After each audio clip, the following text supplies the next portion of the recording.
Queridos, mais uma vez eu com vocês, para aqueles que não estavam à tarde, eu fiz uma explicação da doutrina do arrependimento a partir da teologia sistemática, por isso que o pastor Arival falou que eu ia falar de teologia sistemática, bíblica e histórica, porque eu expliquei isso à tarde, mas eu sei que alguns não puderam estar. Então, para aqueles que chegaram para agora à noite, a gente vai fazer uma exposição bíblica e aprender com um texto, ficar mais retido nesse texto e aprender aquilo que esse texto tem a nos ensinar e não cair nos enganos de interpretações equivocadas. Eu vou dar um exemplo ao longo da mensagem que eu acho que vai ficar claro.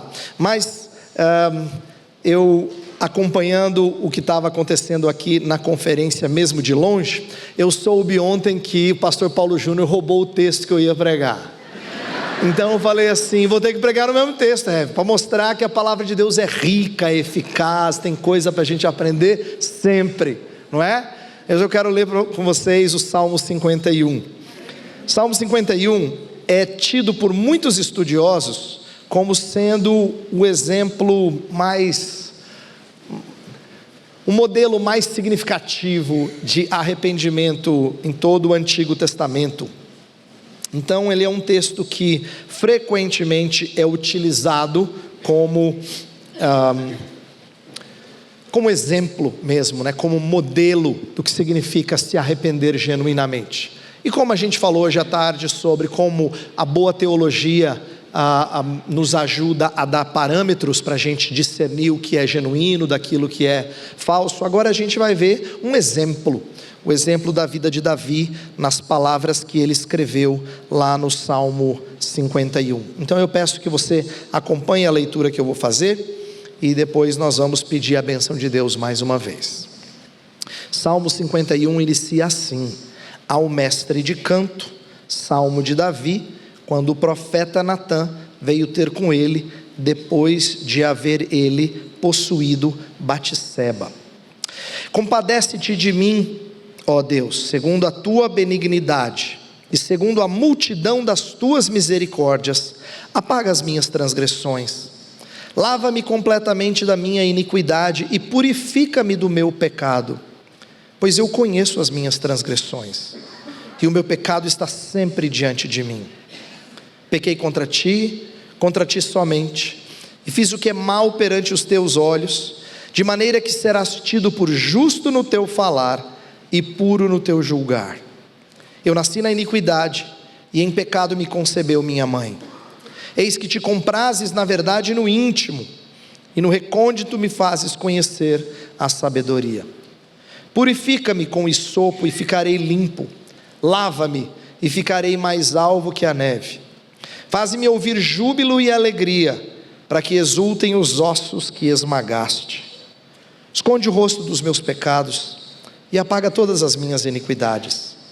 Cria em mim, ó Deus, um coração puro e renova dentro de mim um espírito inabalável. Não me repulses da tua presença, nem me retires o teu Santo Espírito. Restitui-me a alegria da tua salvação e sustenta-me com um espírito voluntário.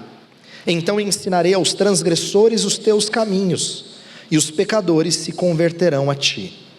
Livra-me dos crimes de sangue, ó Deus, Deus da minha salvação, e a minha língua exaltará a tua justiça.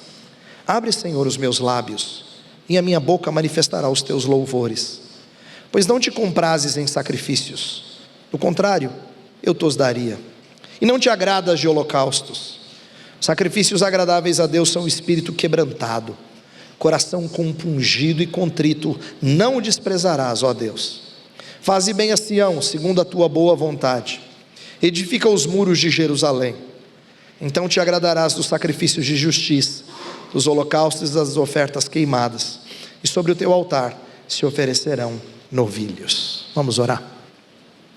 Senhor, nós conhecemos esse salmo, nós já lemos esse texto várias vezes. Nesta conferência, alguns irmãos já ouviram uma exposição sobre ele. Isso significa que a gente sempre corre o risco de enxergar as mesmas coisas quando nós lemos lemos textos conhecidos. Mas esse livro não é como outro, Senhor. Esse livro é teu. Esse livro é cheio de verdade e vida. E por isso nós queremos enxergar as belezas que às vezes ficam ocultas aos nossos olhos. Abre, portanto, Senhor, o nosso discernimento, a nossa percepção das verdades tão ricas do texto sagrado.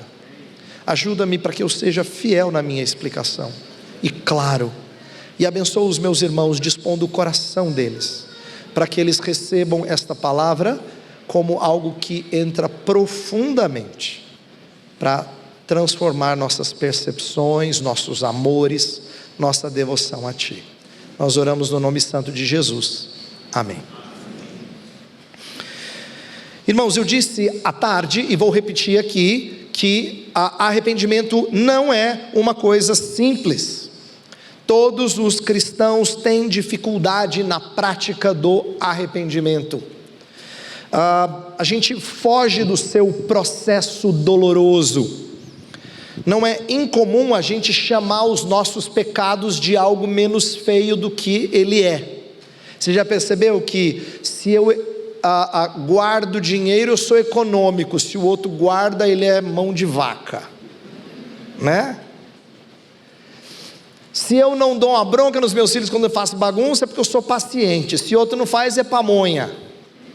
Quer dizer, a gente tem mais facilidade de julgar o pecado do outro do que a gente tem de admitir as próprias falhas. Tanto é que tornou-se mais e mais comum na nossa sociedade contemporânea usar palavras amenas para aquilo que a Bíblia chama de pecado.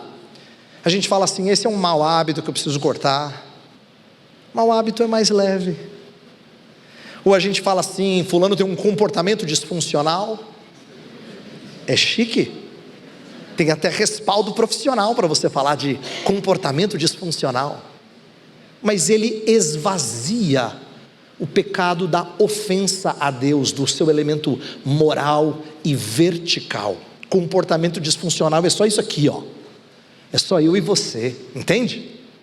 Ou pessoas dizem que é um passo errado, foi um passo errado que eu dei. Expressões amenas que revelam que a confissão é uma prática em extinção. Não é incomum nós falharmos moralmente com os nossos irmãos e nós pedirmos desculpas, esquecendo de que nós precisamos de perdão. Inclusive nossos pedidos de desculpas às vezes são muito esfarrapados. Quando a gente quer estar bem com alguém, a gente fala assim: desculpa qualquer coisa. Desculpa qualquer coisa, que nem com perdão dos meus pecados, em nome de Jesus, amém. Não é nada.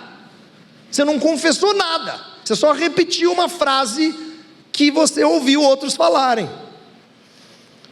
Mas a gente solta essas coisas e a gente torna vazia essa expressão de admissão de erro.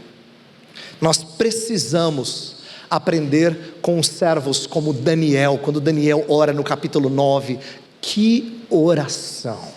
Senhor, temos pecado contra Ti, a nós pertence o corar de vergonha, ao Senhor pertence a justiça.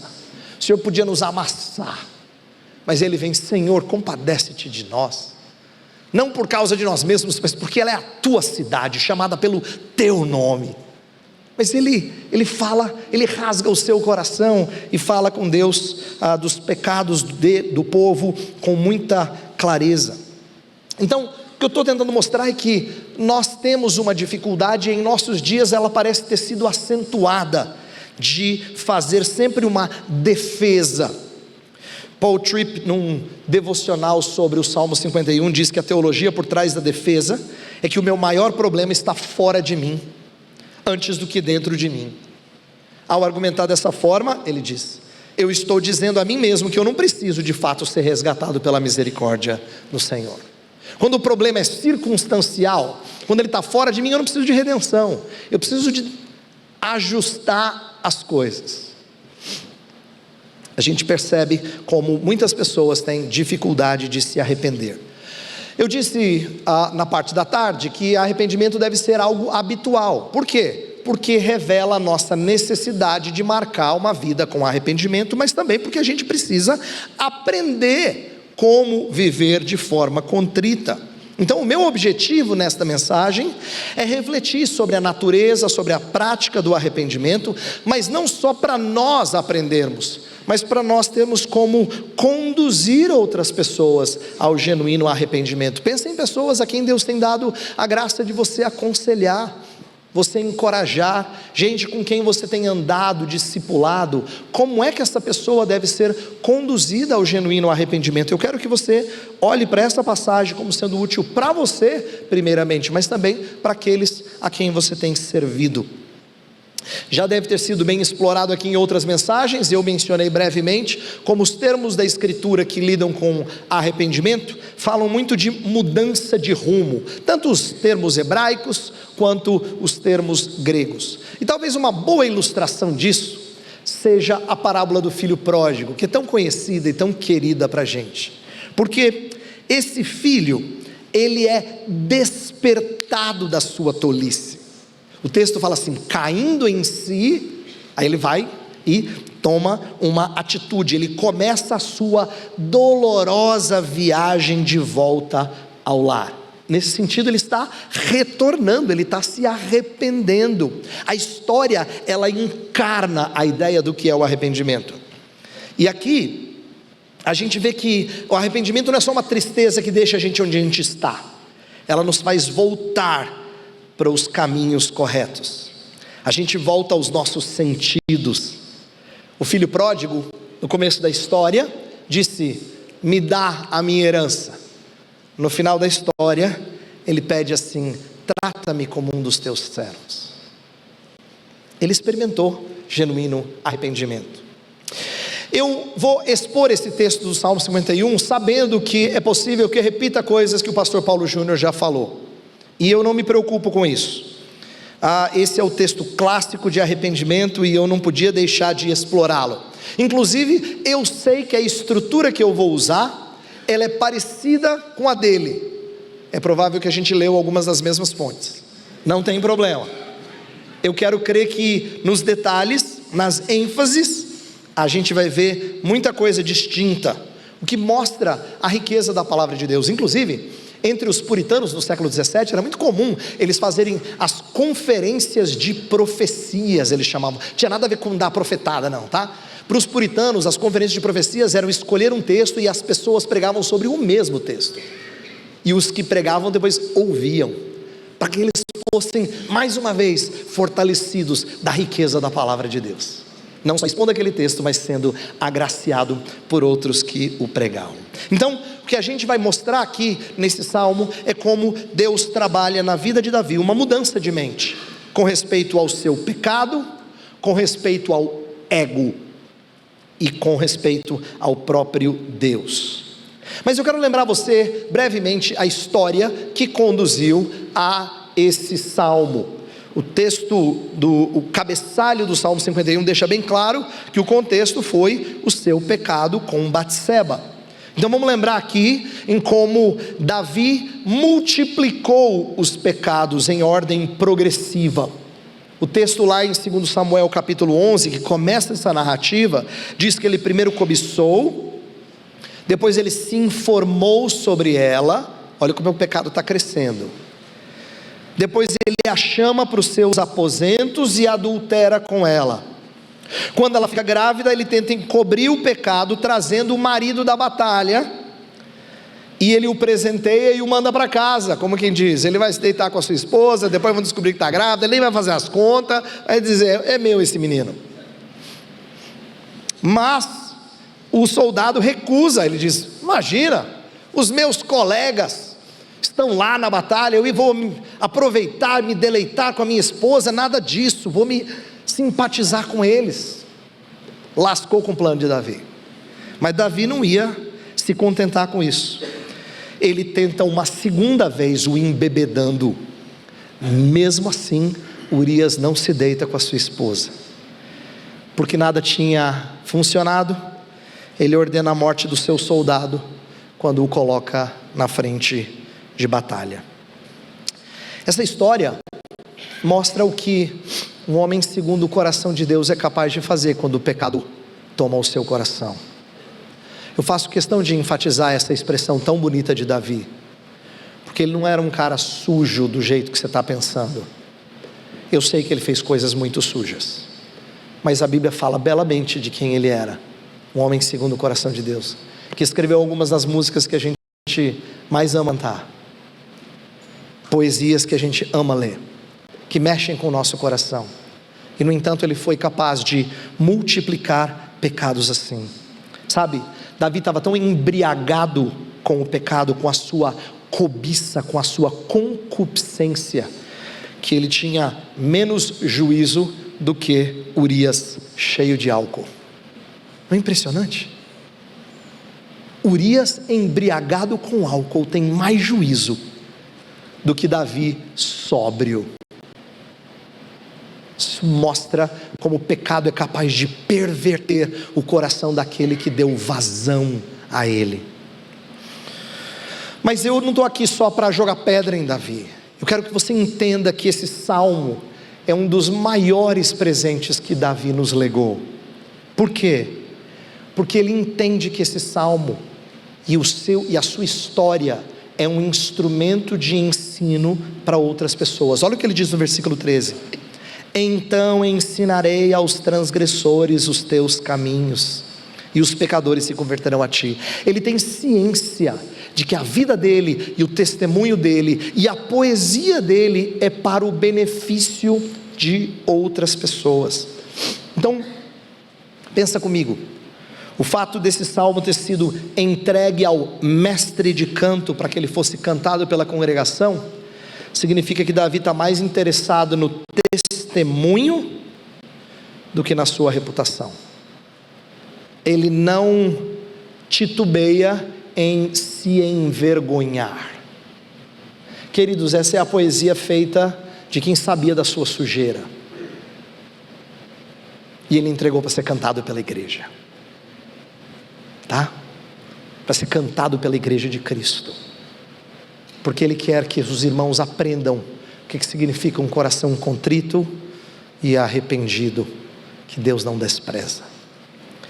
Nós vamos ver 3 coisas, como eu já mencionei. A primeira coisa que a gente vai explorar nessa noite é em como Davi, quando ele é atingido pela graça de Deus, eu soube que o pastor Arival pregou no Salmo 32, então ele expôs aqui a ideia de alguém que foi alcançado pela graça, que fala: bem-aventurado o homem cuja iniquidade é perdoada. Quando essa graça lhe atinge, a primeira coisa que acontece, ele tem uma visão renovada do que é pecado, ele tem uma nova percepção do pecado. Então esse é o primeiro ponto. Eu quero mostrar o que muda na cabeça do crente, tanto de Davi como nossa, quando a gente experimenta genuíno arrependimento. A primeira coisa que eu quero destacar é a franqueza, é a honestidade com a qual Davi trata do pecado.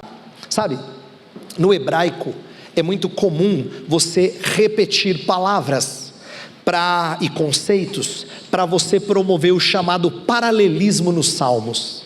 Paralelismo é quando você diz duas coisas, por exemplo, de maneiras diferentes, mas a mesma ideia. O famoso: lâmpada para os meus pés e a tua palavra e luz para os meus caminhos. Mas essa é a parte legal. Em salmos, paralelismos não dizem apenas a mesma coisa em outras palavras. Às vezes eles funcionam como acréscimos de camadas para intensificar um conceito. E eu creio que é isso que Davi está fazendo aqui nos versos 1 e 2. Ele se utiliza de 3 palavras diferentes para falar da sua imoralidade, porque ele quer mostrar o aspecto multidimensional do mal que habita nele. A primeira palavra que ele usa, pechar, que é transgressões. A segunda palavra, iniquidade, awon, e pecado, chatá. São 3 palavras que significam coisas diferentes, mas enriquecem o sentido da sua imoralidade. Transgressões, no original, significa rebelião, autoafirmação, é eu querer fazer do meu jeito. Iniquidade diz respeito a distorcer, perverter propósitos originais. Enquanto que a palavra pecado significa errar o alvo, estar aquém do padrão. Perceba que quando ele repete essas palavras, ele está escancarando o seu mal, chamando-o de vários nomes diferentes. O arrependimento faz isso.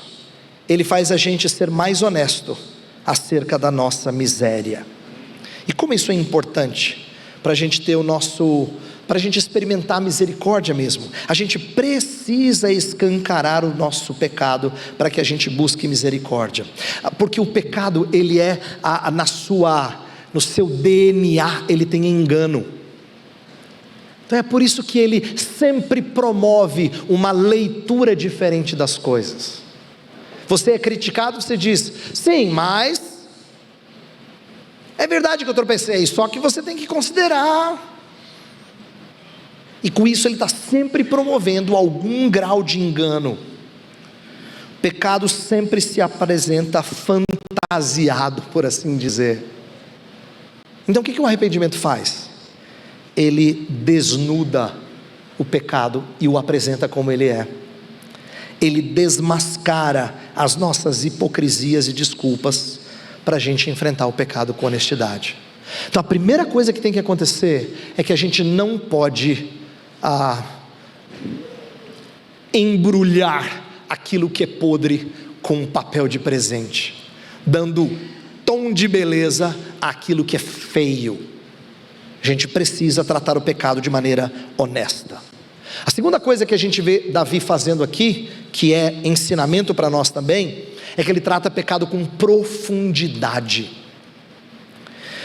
Perceba que ele vai dizer que pecado está arraigado em nós de tal forma que ele distorce a nossa identidade. O famoso versículo 5, quando ele diz assim: eu nasci na iniquidade, em pecado me concebeu minha mãe. Ele está dando um dos textos mais famosos da Escritura para a doutrina chamada de pecado original. É a doutrina que diz que nós herdamos o pecado do primeiro Adão. Mas eu quero que você entenda por que ele está dizendo isso. Ele está dizendo o seguinte: pecado não é só o que a gente faz, a própria inclinação do coração já é pecaminosa. Me permita aprofundar um pouquinho mais para você entender o que Davi está nos ensinando. Não é incomum a gente confessar os nossos pecados falando de atos ou pensamentos ou palavras mal colocadas. Isso está correto. Mas quando a gente reduz pecado apenas aos nossos atos, pensamentos e palavras, a gente está pensando no pecado de forma concreta e esquecendo do pecado enquanto inclinação. Vou te dar um exemplo. Já passou pela sua mente várias vezes a vontade de esganar muita gente, mas você não fez, você cortou logo. Sua reação não precisa ser de gratidão, venci o pecado, é de dizer: meu Deus, do que eu sou capaz de fazer? As coisas que passam na sua mente e no seu coração, a vontade que você tem de fazer justiça com as próprias mãos. E quando você imagina a conversa com os outros, então, aí é um veneno. Você fala assim: eu vou chegar, ela vai falar tal coisa, eu vou falar isso, ela vai dizer aquilo, eu sei que ela vai dizer isso, eu vou dizer isso aqui, ó. Meu Deus, você maquina toda a conversa sem ela ter acontecido. Tamanha a maldade do seu e do meu coração. Você já antecipa a conversa inteira. Você chega até bufando, que você diz: não sei o que ela vai dizer. Você entende o que Davi está explicando para a gente? Ele está ensinando você e eu a parar de apenas ser consciente dos pecados, como atos, como pensamentos, como palavras, para ser conscientizado do pecado como uma inclinação. Até quando eu não dou vazão, eu sou pecador. Isso mostra o meu problema. Até essa inclinação é chamada de pecado na Escritura. Por exemplo, Tiago diz que é a cobiça que nos tenta. Ele está falando que essa cobiça, quando você dá vazão a ela, ela gera o pecado. Aí você diz: então o pecado é só o que você pratica. Não, a inclinação tem nome de pecado.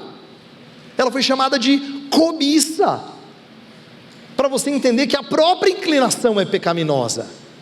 A própria inclinação é pecaminosa. Então, Davi está aprofundando a nossa percepção de pecado, quando ele diz que pecado não é só o que a gente faz, são os nossos desejos e amores, ainda que não satisfeitos. Isso ensina para a gente que a luta contra o pecado vai além de simplesmente mudar o nosso comportamento. Os fariseus também conseguiam mudar o comportamento, e no entanto não eram puros no seu interior, dizia o Salvador Jesus. Então entenda que a segunda coisa que tem que acontecer é mudar uma percepção da profundidade do pecado. Terceiro lugar, ainda dentro do primeiro ponto, que é uma renovação da visão do pecado, observe como Davi percebeu os efeitos dele. Eu quero ler com você alguns versos. Mantenha a sua Bíblia aberta aqui, presta atenção. Primeiro ele diz que o pecado, olha os efeitos, vários. Ele diz que o pecado tira a nossa alegria. Verso 8, ele fala assim: faze-me ouvir júbilo e alegria, para que exultem os ossos que esmagaste. Verso 12, ele fala: restitui-me a alegria da tua salvação. Ele entendeu que o pecado roubou a sua alegria. Outra coisa, o pecado nos tortura e nos atormenta. Verso 3, parte B diz assim: o meu pecado está sempre diante de mim. Ele parece que é um constante lembrete da minha iniquidade, e é mesmo. Ele me atormenta, ele me aterroriza. É isso que ele está querendo dizer. Esse é o efeito de você estar em pecado.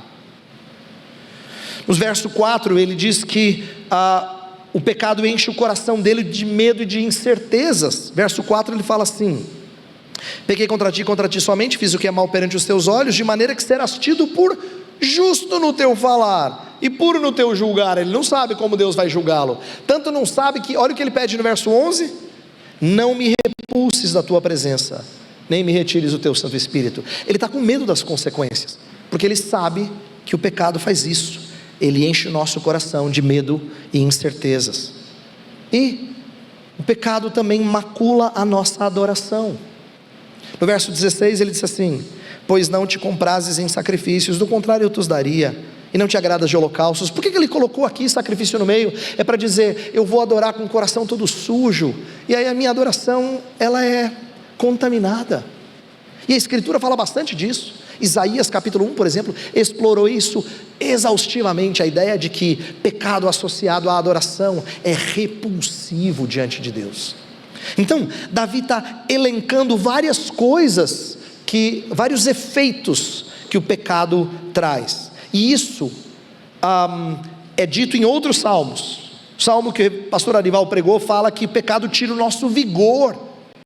Fiquei em sequidão de estio, perdi o meu vigor. Outros salmos vão falar que o pecado nos deixa encurvado, abatido. Eu disse no começo da minha mensagem que a gente precisa aprender a discernir e não tirar conclusões erradas. Um dos textos que pode ser concluído de maneira totalmente errada é o verso 11, quando ele fala assim: nem me retires o teu Santo Espírito. Eu não posso pegar esse texto e pregá-lo como se ele aplicasse a você do mesmo jeito que ele se aplica a Davi. Esse é um bom exemplo de fazer uma ponte direta do texto para você, sem passar pela boa teologia bíblica, sem passar pela obra de Cristo. E isso é péssimo. Já pensou se eu começar a pregar aqui dizendo: irmãos, cuidado, pecadão, o Espírito pode vazar? Essa seria uma conclusão completamente equivocada. Por que Davi ora assim? Não é para que a gente fique com medo de perder o Espírito. Você perdeu o Espírito, você está perdido mesmo, não tem volta. É Ele que dá a vida a você. Você perdeu o Espírito, você está morto. Mas Davi está pedindo que Deus não tire o privilégio dele ser rei, como tinha tirado de Saul. Quando Saul pecou contra o Senhor, Deus tirou o reino dele, e o texto diz que o Espírito saiu de Saul e entrou em Davi. Então o que Davi está orando aqui? Ele não está falando de perder salvação, ele está falando de perder o privilégio de liderar o povo. Ele pede clemência, para que ele não seja tratado de maneira justa, da mesma forma como Saul o foi. O pecado, ele também nos cega para os efeitos sobre outras pessoas. Quando a gente peca, e quando Davi pecou, ele não pensou nas implicações do seu pecado sobre a sua família, sobre a nação de Israel. Então o pecado é devastador. E eu estou falando dessas três coisas para agora concluir o meu primeiro grande ponto, para dizer o seguinte: Quando eu falo que Davi teve uma visão renovada do pecado, para enxergá-lo de maneira honesta, para enxergar a sua profundidade, para enxergar os efeitos, eu estou querendo que você entenda que essas coisas em si não são prazerosas, mas elas são graciosas. E agora eu compartilho com vocês uma das coisas mais bonitas que eu aprendi do autor Paul Tripp em anos recentes. Ele fala que às vezes Deus trabalha conosco com uma graça violenta. Olha o que ele diz: a graça divina não é sempre confortável. Deus nos abençoa com graça violenta e desconfortável. Sim, Ele nos ama o suficiente para nos amassar, para que sintamos a dor de nosso pecado e corramos a Ele para perdão e livramento. Davi disse assim no verso 8: para que exultem os ossos que esmagaste. Ele está utilizando a ilustração da dor lancinante, da fratura, como metáfora da dor da alma, que você sente quando você realmente vê o seu pecado por aquilo que ele é. E o Paul Tripp vai dizer: essa dor é uma coisa boa. Então a graça de Deus nem sempre é confortável, porque Deus não está interessado no seu conforto, Ele está interessado no seu caráter. É por isso que às vezes Ele utiliza de graça violenta. Segunda coisa que tem mudado na percepção de Davi é uma percepção de si mesmo, do seu ego, uma visão renovada do seu ego. Veja as coisas que Davi vai dizer de si mesmo. O primeiro ponto é que fica muito claro a sua humilhação. Ele reconhece as suas faltas. Ele fala: minhas transgressões, minha iniquidade, meu pecado. Não transfere culpa, fala sempre do seu pecado. E é interessante que Davi tenha dito isso, tenha reconhecido isso, porque dá para a gente uma noção de que o grande guerreiro Davi venceu vários inimigos, muitos temíveis, mas o maior deles não estava fora dele, estava dentro dele. Quando a gente fala de Davi, de guerra, muitos exaltam histórias como a de Golias, não é? Ou como vitórias sobre nações vizinhas, mas a gente perde de vista que o seu maior inimigo era o seu próprio pecado. Então, quando Davi fala dessa forma de si mesmo, ele está se humilhando, o seu ego está sendo amassado, é uma visão diferente de si mesmo. Segunda coisa que ele faz em relação a si mesmo, é admitir que ele é digno de receber da justiça punitiva de Deus. Ele é digno de receber isso. Deus estará em todo direito, no direito dele, se punir Davi. No verso 4, no finalzinho, ele diz: de maneira que serás tido por justo no teu falar e puro no teu julgar. Ele admite ser assassino, coisa que não acontece em outros lugares. Você lembra da história que Davi quer construir o templo, mas porque ele derrama muito sangue, Deus o impede de construir. Mas aqui agora não é Deus dizendo, é ele dizendo de si mesmo. Olha o que ele fala no verso 14: livra-me dos crimes de sangue, ó Deus. Isto é, não me deixe fazer o que eu fiz com Urias de novo, jamais. E ele sabe que ele pode perder privilégios, como o de reinar sobre Israel. Deus havia sido tão bom com Davi. Deus havia transformado o pastorzinho de ovelhas em rei. É assim que a história de Natã, né? Natã começa dizendo: havia um homem com muitas ovelhas, mas tinha um vizinho com uma ovelhinha só. E depois que ele cai na cilada, por assim dizer, na historinha de Natã, Deus mostra através do profeta como Davi havia desprezado a graça de Deus, como ele havia banalizado a graça de Deus. Então, quando a gente tem uma visão renovada de nós mesmos, a gente precisa compreender nossa dignidade de condenação. Descansar na graça não é simplesmente confessar o pecado, mas também é reconhecer a justiça de Deus que pode nos punir. Terceira coisa, isso tem a ver com que, de certa maneira, com aquilo que a gente cantou aqui antes de nós abrirmos a palavra de Deus. É o elemento de missão. Olha que legal. Esse texto dá uma virada inesperada, da metade para frente, na verdade na parte final. Arrependimento mostra para Davi que ele está contrito, está disposto a servir o Senhor, e ele então dá contornos, vamos dizer assim, sociais para a questão. Ele coloca um aspecto público do seu pecado. Ele diz que o pecado vai funcionar como testemunho para salvar outros. Verso 13 ele diz: então ensinarei aos transgressores os teus caminhos, e os pecadores se converterão a ti. Aí ele fala: livra-me dos crimes de sangue, para minha língua te exaltar. Verso 15: abre os meus lábios para eu manifestar os teus louvores. O que ele está falando aqui? Ele está falando de testemunho.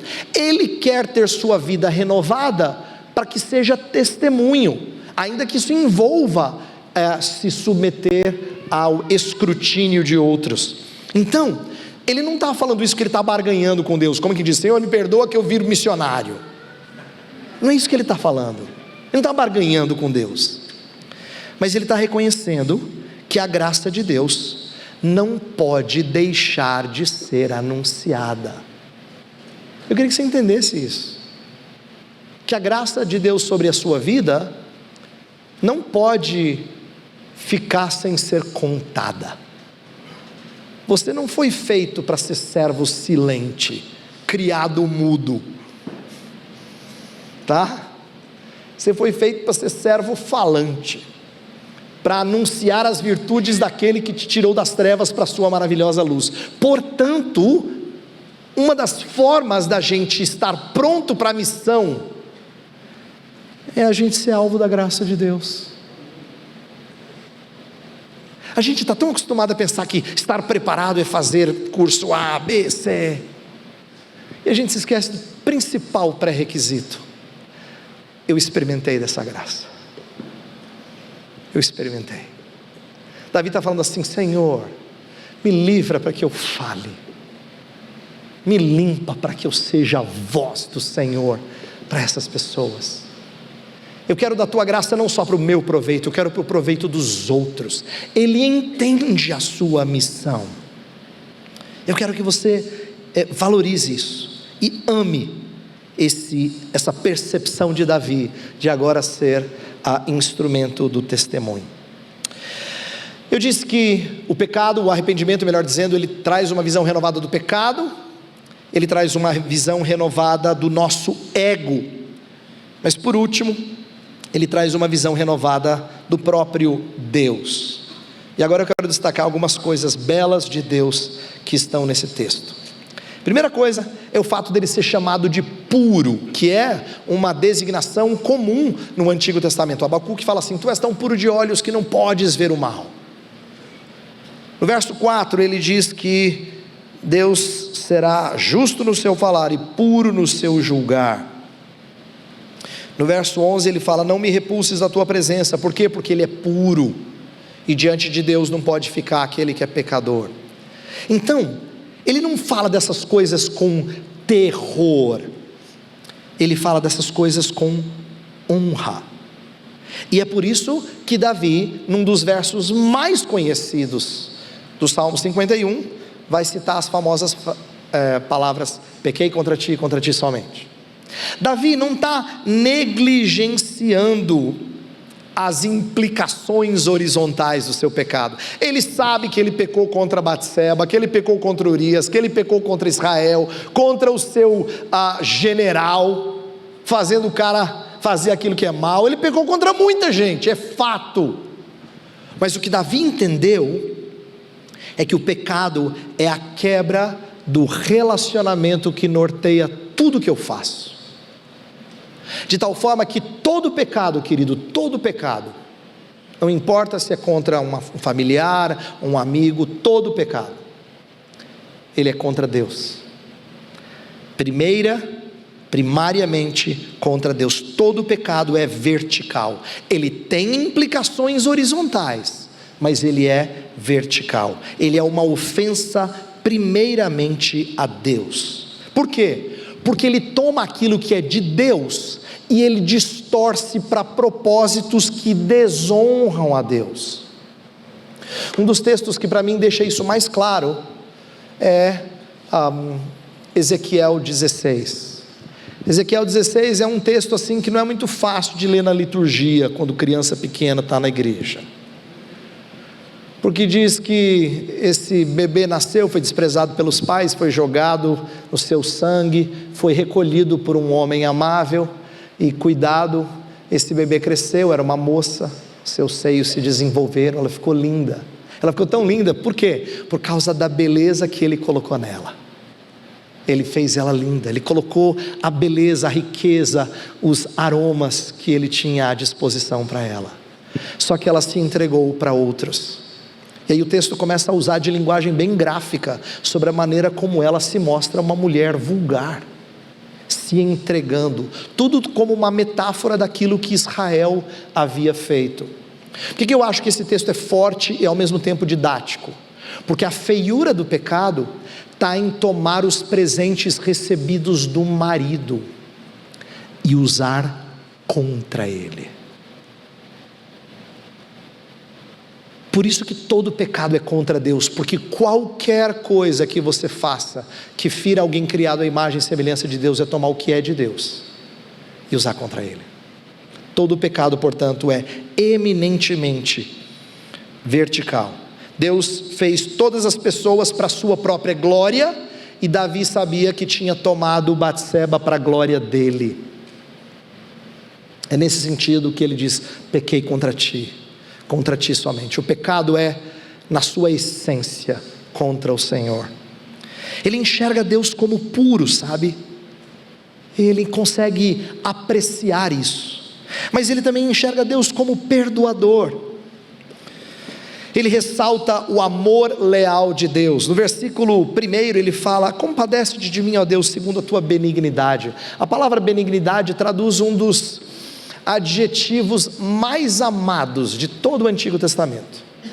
Se você já ouviu esse termozinho, vai ser familiar para você. Em hebraico existe um termo, hesed, que muitas vezes é traduzido como misericórdias de Deus, ou o amor leal de Deus, o hesed de Deus. E aqui é traduzido por benignidade, está falando do hesed, desse amor de Deus. Senhor, me perdoa segundo a tua lealdade. Em contraste com os meus pecados e transgressões, estão a tua benignidade e misericórdia. Sabe, lendo para essa conferência, eu me deparei com uma passagem daquele livrinho que eu citei à tarde, muito precioso, que chamou muito a minha atenção. Ele fala assim, sabe aquele famoso texto: se confessarmos os nossos pecados, Ele é fiel e justo para nos perdoar? Veja, fiel e justo. Por que João não falou assim, Ele é misericordioso e bom? Ele falou fiel e justo. O que ele está tentando ensinar para a gente? É que o fato de Deus nos perdoar não é só a expressão de que Deus tem misericórdia para contigo, é que Ele é leal ao que Ele prometeu. Então deixa eu explicar uma coisa que talvez não fique clara a você. Sabe por que a gente não exalta muito a justiça de Deus? É porque a justiça para nós, a justiça de Deus é aquela com a qual Ele pune os homens de maneira correta. A gente até pode dizer, está certo, mas a gente não admira muito. A gente louva o seu amor, sua misericórdia, sua bondade, mas a gente não louva a sua justiça como a gente deveria.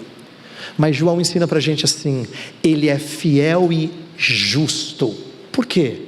A justiça da qual Ele está falando é que se você está em Cristo, Deus vai garantir para você que Ele não vai penalizar você, porque Ele é justo.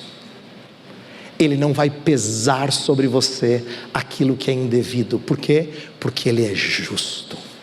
Se Ele prometeu que Ele fica contigo até o fim, Ele vai cumprir. Por quê? Porque Ele é justo nas suas palavras. Então, João está ensinando você e eu a nos derretermos diante da justiça dEle, a amar não só a sua misericórdia e a sua bondade, mas o fato dele ser leal, hesed, Deus é leal a você, mesmo que eu e você nos portemos como aquela mulher de Ezequiel 16. Ele é leal a você. Isso é totalmente amável. Totalmente amável. Davi percebe isso. Por isso que ele vai falar desse Deus com tanta beleza. Último ponto que ele fala sobre Deus, e eu vou concluir depois disso. Ele diz que esse Deus é purificador. Deus é purificador. Olha só no versículo 6, ele diz: eis que te comprases na verdade, no íntimo e no recôndito me fazes conhecer a sabedoria. Ele muda o íntimo. E como é que ele muda o íntimo? Purificando, verso 7, purifica-me com esopo e ficarei limpo, lava-me e ficarei mais alvo que a neve. No verso 10 ele expande essa ideia, dizendo: cria em mim, ó Deus, um coração puro e renova dentro de mim o espírito inabalável. Sabe, o que Davi está dizendo aqui é que para que Davi vença o pecado, para que eu e você vençamos o pecado, Deus tem que nos limpar no lugar mais interno e nos fazer nova criatura. Tem uma curiosidade no versículo 10. O verbo cria em mim é o hebraico bará. É o mesmo verbo que está lá no início de Gênesis 1. No princípio criou Deus. Em todo o Antigo Testamento, esse verbo nunca é usado para você e para mim. Só um: cria. Porque quando Deus faz, Ele não pega alguma coisa e transforma. Ele faz do zero. Ele cria do zero. Então aqui, cria em mim um coração puro, significa que Deus é capaz de pegar um coração totalmente sujo, e Ele não dá só um jeitinho, não. Ele cria ex nihilo, do nada, do zero. Ele é capaz de criar um espírito inabalável, um coração puro. O verdadeiro penitente não se contenta em receber apenas o perdão divino, ele também anseia por purificação. Por isso que eu amo 1 João 1,9, cito esse verso várias vezes nas minhas pregações, porque quem é crente de verdade, ama o nosso Salvador, ele não quer só ser perdoado, ele quer ser purificado para não fazer de novo, porque lhe fere a alma desonrar o seu Senhor mais uma vez. Por isso, que precioso saber que Deus promete não só nos perdoar, mas nos purificar de toda injustiça. Irmãos, o arrependimento nos transforma na visão que a gente tem de nós mesmos. Às vezes a gente acha assim que não é capaz de fazer alguma coisa, não é? Você já falou assim: eu acho que fulano não é capaz de fazer algo assim. Aí ele faz e diz: estou chocado. Nós temos uma visão muito superficial do pecado das pessoas, mas o arrependimento diz: eu sou capaz e fiz, olha o que eu fiz. O arrependimento também traz para a gente uma visão renovada do próprio perdão divino. Às vezes as pessoas dizem: eu nunca me perdoarei, mas quando você experimenta o perdão, você diz: eu sou grato pelo perdão de Jesus. O arrependimento genuíno, ele muda a maneira como a gente enxerga as coisas valiosas na vida. Quando a gente está sentindo um lixo, você fala assim: eu não valho nada. Mas quando a gente experimenta arrependimento, a gente diz assim: Cristo vale tudo. Ele é a pérola de grande valor. O arrependimento muda a minha percepção de todas as coisas. Por isso eu queria que a gente terminasse orando. Vou pedir para você em silêncio. Eu sei que a gente tem momentos de oração aqui ao longo do dia, mas eu queria que você orasse por você e pelos seus amados, porque a gente precisa experimentar uma percepção mais profunda, mais honesta, mais verdadeira do nosso pecado, de quem nós somos, da nossa carência do Salvador. Nós precisamos disso. Nós precisamos ter uma visão mais bonita do nosso Deus. Ele precisa ficar mais encantador diante dos nossos olhos.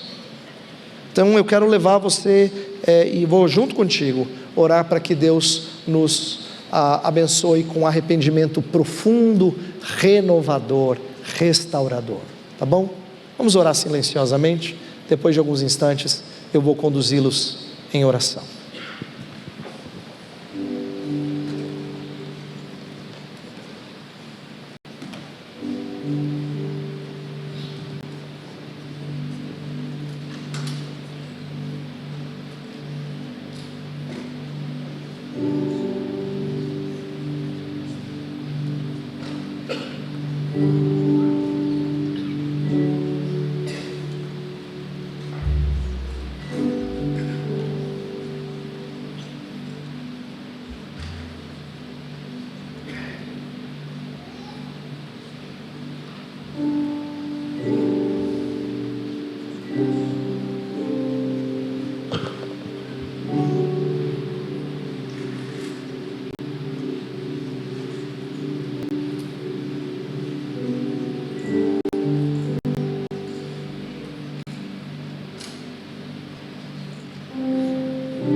Ó Senhor, nossos enganos têm marcado uma vida que não confessa.